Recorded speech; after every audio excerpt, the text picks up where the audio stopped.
This dirty giant loved punching fighters where the sun didn't shine. Oh, Golota's hitting below the belt! He thought he would bully Tyson with dirty trickery, but what happened after their fight was shocking. I don't think he wants to go on, he wants to quit! Known as the Foul Pole, Andrew Golota was a gifted amateur. He won a bronze medal at the 1988 Olympics, but it was outside of it where he was truly terrifying.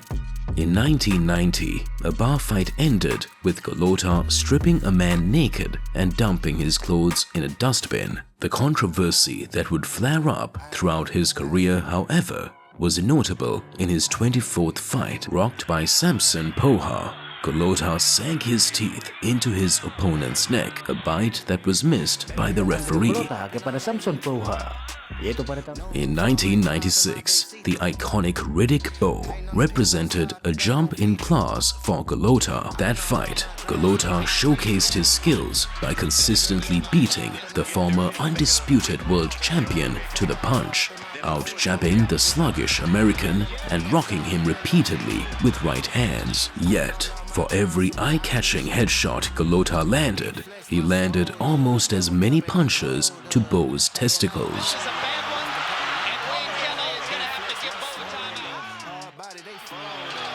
There it is. Golota goes back to the body. He's done too little of that in this round. Golota starting to... After Golota lost a series of points for low blows, the Pole's trainer, Lou Dover, shouted at him to not throw anything below the shoulder. However, after one more blatant shot to the nuts in round 7, left blow crumpled on the canvas. Golota was disqualified. Mayhem ensued. Angry fans rioted, and Bowe's team attacked Golota, leaving the 74-year-old Duva flat on his back and Golota sporting a cut after he was struck on the head by a walkie-talkie. The half-hour brawl ended with 22 people injured and 16 arrests, one of the scariest nights in boxing history. The rematch took place 6 months later and, unbelievably, played out in almost identical fashion. He scored a knockdown in round 2 before being DQ'd for low blows, this time in round 9.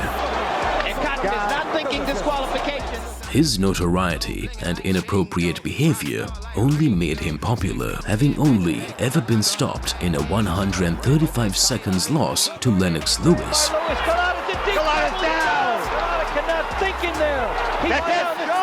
Down again! And a 10th round KO to Michael Graham. Golota in trouble! And down he goes! Could be a break for Golota. The imposing giant from Chicago, who had sent 29 men through forced trips to the Shadow Realm, was seen by all as a tough guy, but not to Tyson. How big is he? What's his measurement? I don't know. 6'5", to me, the little boy. To me, he's very small. 6'5", 240, but to me, very, very small. The lead up to the fight was filled with expectations of an impending train wreck and an overwhelming sense of the unknown. I wish your mother hit me low. Yeah, hit me low. I wish he'd do that. It's on like a mother. Bring Andrew Golota on. Bring those guys. They can keep their title. I don't want their title. I want to strip them of their health. Because I'm in pain. I want them to see pain. I want their kids to see. Meanwhile, Tyson was notoriously disqualified for biting both of Evander Holyfield's ears and had a history of hitting after the bell. After the end of the fight, and Tyson is just taking swipes at anybody. Repeated in his fights against Bowe.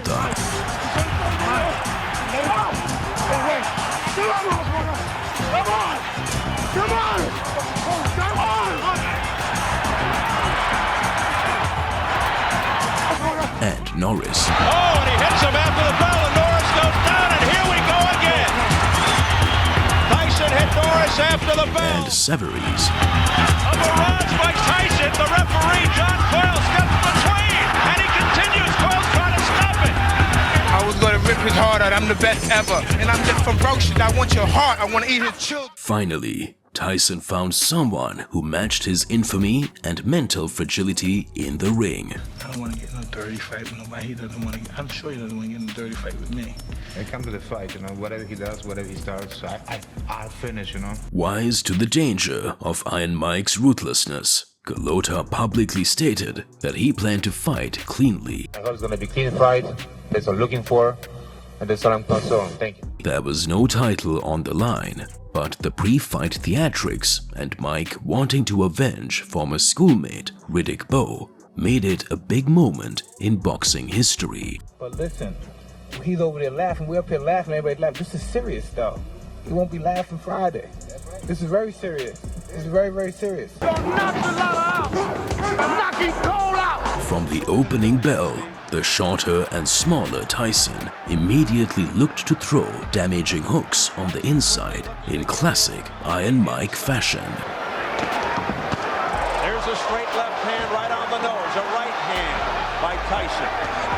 Golota smartly unleashed a great jab, keeping Mike's marauding pressure at a distance. You see in his legs, he's a little stiff. He's got a lot of man to work with in front of him. He's throwing some big body shots. Golota not throwing any hard punches at all.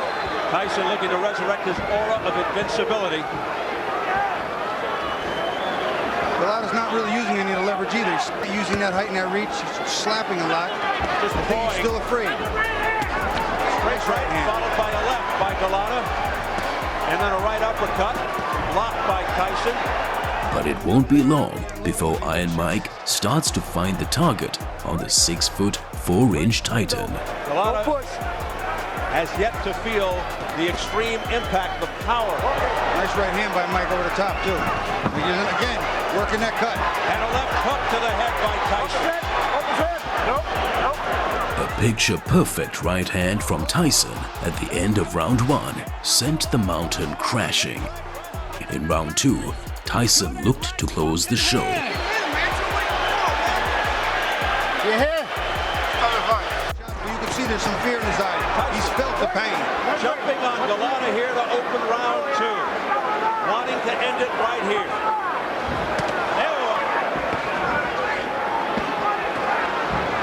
Tyson was right about his prediction.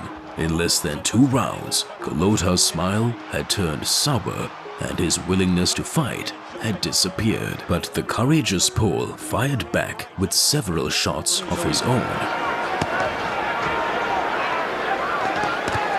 See, Golota slapping here. He can't hurt Mike with that. Anybody with that. And he seems fearful to throw his right hand for fear of what might be coming back. Andrew, get him up. Right break.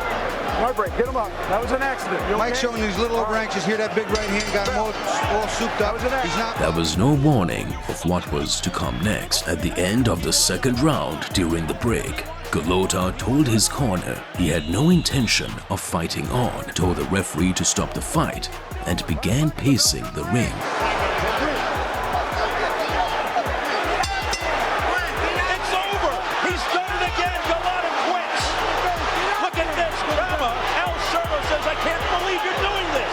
And he said it a little more calm. At this point, Golota's trainer tried to physically stuff the gum shield into his boxer's mouth and later accessed he should have shoved it up his ass. As fans throw things at him after he quits at the end of 2 rounds. Oh, look at that! Oh my goodness! When the crowd got wind of his surrender, he was pelted with drink cups, some containing soda, some containing a more stale-smelling liquid, as he ran back to the dressing room before another riot could break out. But Tyson wanted a knockout, which was already on the way. Restrained from attacking his now ex-opponent, he walked out of the arena without giving any interview. Mike Tyson makes his exit. Channel executives swore to not cooperate again with Golota, and even his own coaches questioned if he still wanted to be a fighter. He's got to rethink whether he wants to be a fighter or not, and I think that's the major question. In the post-fight, Golota blamed Tyson's headbutts for his latest act of self-sabotage. Got a headbutt. A referee didn't respond pretty much well as he's supposed to.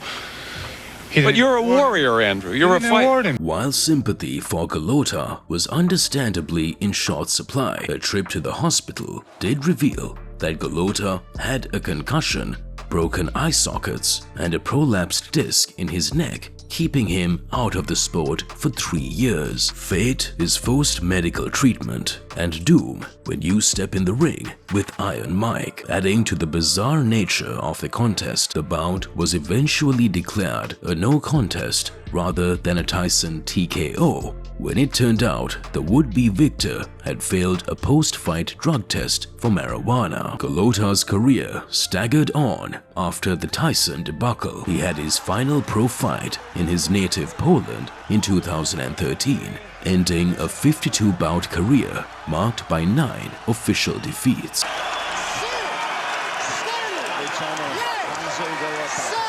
Yet, the opponent Golota seemed to struggle most with was always himself, a gifted, mercurial heavyweight whose fist was never far from the self-destruct button.